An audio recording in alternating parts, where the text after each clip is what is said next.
ছাত্র শিবিরের রানিং সাধারণ সম্পাদক, বাংলা কলেজের রানিং সাধারণ সম্পাদক সাইফুর রহমান সাকিব অতীতে ছাত্রলীগ, সরাসরি ছাত্রলীগের রাজনীতির সাথে জড়িত ছিল।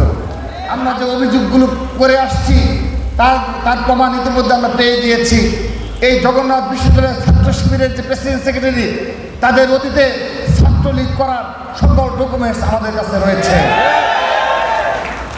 ঢাকা বিশ্ববিদ্যালয়ের ছাত্র শিবিরের যে শীর্ষ নেতৃত্ব সভাপতি, তার ছাত্রলীগের সরাসরি পদ রয়েছে। আমরা গতকাল দেখেছি সরকারি বাংলা কলেজে আমরা আমাদেরকে যেভাবে প্রশাসন সহযোগিতা কামনা করে যে ছাত্রলীগের সন্ত্রাসীরা যারা ঢাকার বিভিন্ন রাজপথে নৈরাজ্য তৈরি করছে, বোমাবাজি করছে, মিছিল শেষে বোম মেরে তারা পালিয়ে যাচ্ছে, তাদেরকে গ্রেপ্তার করতে সমর্থ হচ্ছে না আইনশৃঙ্খলা রক্ষাকারী বাহিনী। আমাদের নৈতিক দায়িত্ব, বিগত 15.5 বছরে এই সন্ত্রাসী ছাত্র সংগঠন যেভাবে সাধারণ শিক্ষার্থীদের উপর নির্যাতন করেছে, বিশেষ করে জুলাই আগস্ট আন্দোলনে সরাসরি গুলি চালিয়েছে এই ছাত্রলীগ, হামলা করেছে সাধারণ শিক্ষার্থীদের, হাজার হাজার সাধারণ শিক্ষার্থীদের পঙ্গুত্ব বরণ করতে হয়েছে, চোখ হারিয়েছে। আমরা সেই চেতনা ভুলে যাইনি।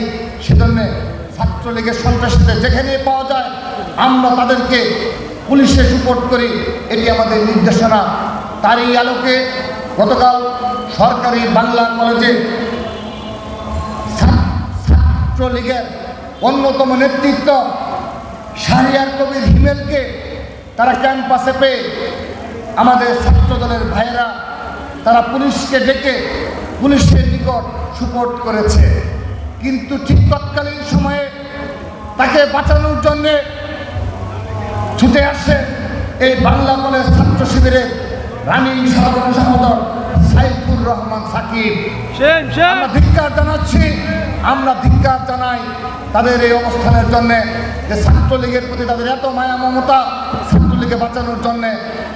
পরবর্তীতে যখন তারা সেই তাদের টানা ৭ম-বারের মতো বেস্ট টিস্যু পেপার ব্র্যান্ড হিসেবে স্বীকৃতি পেয়েছে বসুন্ধরা টিস্যু। কর্মীকে বাঁচাইতে সক্ষম না হয়, তখন আমরা যখন দেখতে পাই যে বাংলা কলেজ ছাত্র শিবিরের যে সাধারণ সম্পাদক সাকিব, যিনি ছাত্রলীগের কর্মীকে বাঁচানোর জন্য চলে আসলেন, আমরা পরবর্তীতে ঘাটাঘাটি করে দেখতে পেলাম সাধারণ শিক্ষার্থীরা আমাদের অবগত করতে পারলো যে ছাত্র শিবিরের রানিং সাধারণ সম্পাদক, বাংলা কলেজের রানিং সাধারণ সম্পাদক সাইফুর রহমান সাকিব অতীতে ছাত্রলীগ, সরাসরি ছাত্রলীগের রাজনীতির সাথে জড়িত ছিল।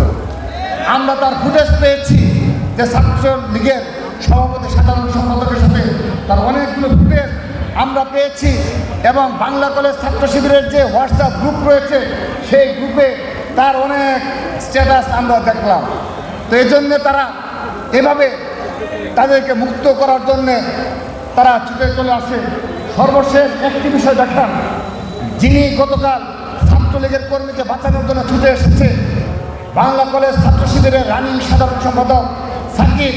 আপনারা সবাই লক্ষ্য করে দেখুন, সেই সাকিব 2023 সালের 30 এপ্রিল তার ফেসবুক স্ট্যাটাসে তার একটি গবেষণা চালিয়েছে।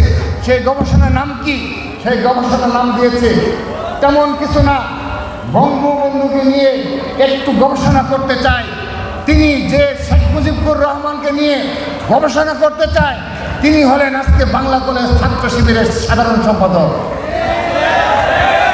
যারা এই ধরনের মুনাফিকি রাজনীতির সাথে জড়িত, যাদের 1971 সালের বিতর্কিত ভূমিকা রয়েছে, যারা যুগে যুগে সাধারণ শিক্ষার্থীদের সাথে প্রতারণামূলক ছাত্র রাজনীতি করেছে, যারা এই জুলাই আগস্টের পরবর্তী বাস্তবতায় ইসলামী ব্যাংক ও অন্যান্য বিমা সহযোগিতায় জামাতে ইসলামের প্রতিষ্ঠিত আর্থিক প্রতিষ্ঠানগুলোর সহযোগিতায় বট বাহিনী পরিচালিত করছে, এবং যাদের নেতা কর্মীদের নির্দেশনা দেওয়া হয় প্রতিটি নেতা কর্মীকে 10টি করে ফেক আইডি খুলে অপর বিরোধী, অপর যারা ছাত্র রাজনীতি যারা রয়েছে তাদেরকে সোশ্যাল মিডিয়ায় গালিগালাজ করতে হবে।